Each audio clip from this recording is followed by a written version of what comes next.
Hi, I'm Steven. That's John. We're from Just Got Played, and we're bringing you MrX's top 25 games of all time. So this is 2022, which means it's the seventh annual edition of this list. So what does this whole Mr. X top 25 games of all time thing mean?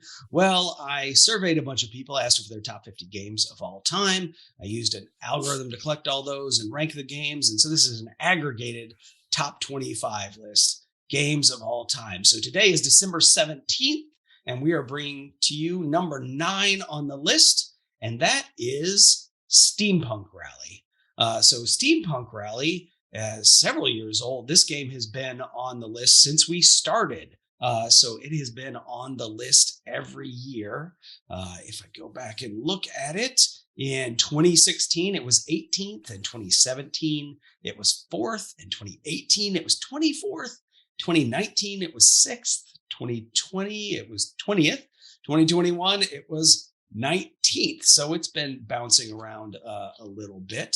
And there is a new version, by the way. There's Steampunk Rally Fusion. So you can play that as a standalone game, or you can actually get that and combine the two if you want. The game is steampunk themed, as you might guess from the title, and it is a race, which you may also guess from the title. But essentially, you are an inventor, and there are a lot of different inventors in this game, which is nice thematically. You could be Albert Einstein, or you could be Amelia Earhart, or whatever, and you have a contraption, and you're trying to get that contraption as far as you can past the finish line. So how do you do that? Well, every round you draft some cards. And there's basically 4 different types of cards. There's one type of card that you can take that will be something that you use during the race to boost or do some special thing. And then there's 3 other types of cards that are dual use, meaning you can add them to your machine as a machine part to build up your contraption that's moving along, or you can discard the card to get something, dice or cogs. And there's 3 different types of dice because there's 3 different types of power in this game. 4 if you have fusion. But there's the blue dice, which are steam, I guess, right? There's the red dice, which is heat, and there's the yellow dice, which is electricity. And so at the beginning of your turn, whatever dice you have collected, you roll those dice. And then you can manipulate the dice if you want using cogs. You can re-roll some. You can spend cogs to re-roll them or move them up or down pips. But otherwise, you place those dice on the different machine parts that you've gotten, and they trigger different effects. They might generate different types of dice, different types of energy for you. They might get you some cogs. They might move your contraption using either smooth or rough movement.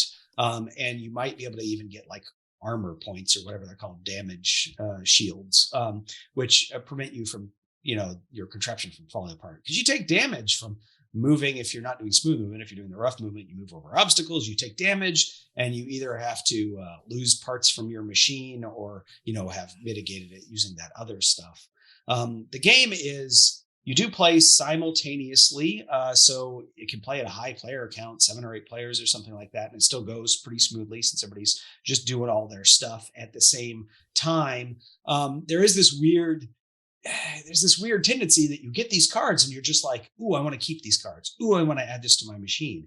And you could do that, right? You could just keep adding parts to your machine, but then I don't have any dice. Now I can't Nothing do to power it, right? I got to power it. And, and sometimes it's sort of strategic that, I'm going to put a card in my machine. I'm going to load it up with dice, maybe a high number like a 6 or something, which might give even more benefit because the number on the die does matter for some of the parts, but not some of the others. And then you could say like, okay, well now this part is sort of full with dice. So when I take damage, I'm just going to throw it away because I can't use it anyway. You can actually vent the dice. You can reduce the dice down to say a 2, 1, and the 0, and you take it off, and then you can use that part again. But that's, again, that's another thing you have to do. You have to use something that lets you vent dice. You have to pay cogs to reduce the pips on dice. So there's a lot of interesting decisions about what you can do in this game. But ultimately, you're just rolling a bunch of dice, and then what do I do with all these dice I rolled? I'm placing them and doing whatever.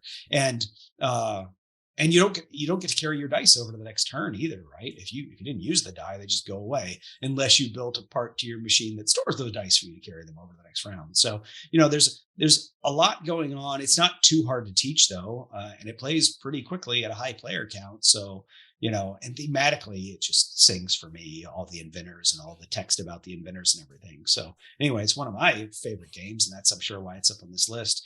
John, what do you think about Steampunk Rally? It's a neat little game, truly an engine builder in all senses of the word. You're just trying to build a setup that works to keep you moving, and not to make even further pun, but there's a lot of moving parts to it. You can't just like, I'm going to build this and go it down. Well, you didn't get any dice, you didn't do this, you didn't build armor, you're falling apart. So it really feels like you're just like Lucille Ball with the chocolates coming down. You're just trying to keep everything duct taped together just long enough to get across the finish line and win the race. And it's just kind of neat to just always have all these kind of things going on. You're putting out fires here, you're trying to do this, and you're trying to get the most efficient machine that you can over the course of the game. And there's a lot of interesting decisions. Like you said, it's not as simple as just going with one strategy and trying to do that the best you can. You just kind of got to tactically keep everything that you built working while strategically trying to keep an overall design together, just to keep it, like you said, long enough to get us from the line. So it's a neat little game with a lot of elements that you really don't see in other games that all work really well together to make it a unique experience. Yeah. And, I mentioned that there's the fusion game out there too, which if you want a little more complexity, it's got the fusion dice, which have higher numbers, but also you can't vent those ever. I don't think this game needed that extra little bit of complexity. So I have the fusion expansion, but I think I more often than not would actually choose to play without it. But this is what, one of my go-to higher player count games, just because it's quick and everybody seems to enjoy it too. I can't think of anybody in the game group who hasn't enjoyed our plays of it. Simultaneous action does keep the game moving. It's you're never waiting for somebody else's turn or for to go all the way around the table. And any game that does that, I typically tend to enjoy, because it makes the game feel just springy. Like you keep going, you're making decisions. There's no downtime to kind of lose focus. You're just trying to get that machine together the whole time. Yeah. I will say, I think the one thematic disconnect in the game is it doesn't end when somebody crosses the finish line. When somebody crosses the finish line, that just means there's one more round, and whoever is the furthest past the finish line at the end of that round wins the race. So there's a little bit of thematic disconnect there. But, if it's typically doesn't the first person across usually win though? Because they're usually pretty stable. Not all the time. I've definitely seen like cross the finish line and then fall apart. But typically you're gonna, if you're the one that ends the game, you're probably gonna win from what I've seen. Yeah. However, I could see that. Yeah. More often than not, that's what happens. I definitely have seen a couple of times where somebody just did an epic zoom across, pieces falling off everywhere, and got in front with some epic, last turn that they were building to. And I think that's probably what the designers are trying to avoid, right? Like you're building towards this epic thing, and then somebody cuts you short, and you're like, oh, well, in this case, that's not going to happen, right? You always know you've got one more turn, right? Yep. So, yeah.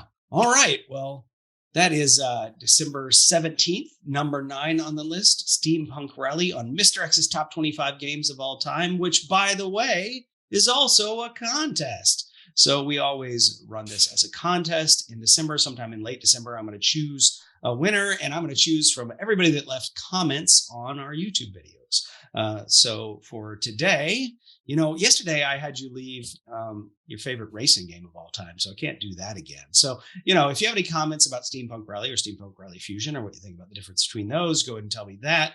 But otherwise, why don't you tell me your favorite steampunk themed novel, movie, whatever you got out there. Your favorite steampunk accessory when you cosplay, whatever. Tell me something steampunk related if you don't have any thoughts on this game. But we will be back tomorrow, December 18th, with the number 8 game on the list, which might be another racing game. Not to spoil it or anything, but until then, I'm Steve. That's John. We're from Just Got Played.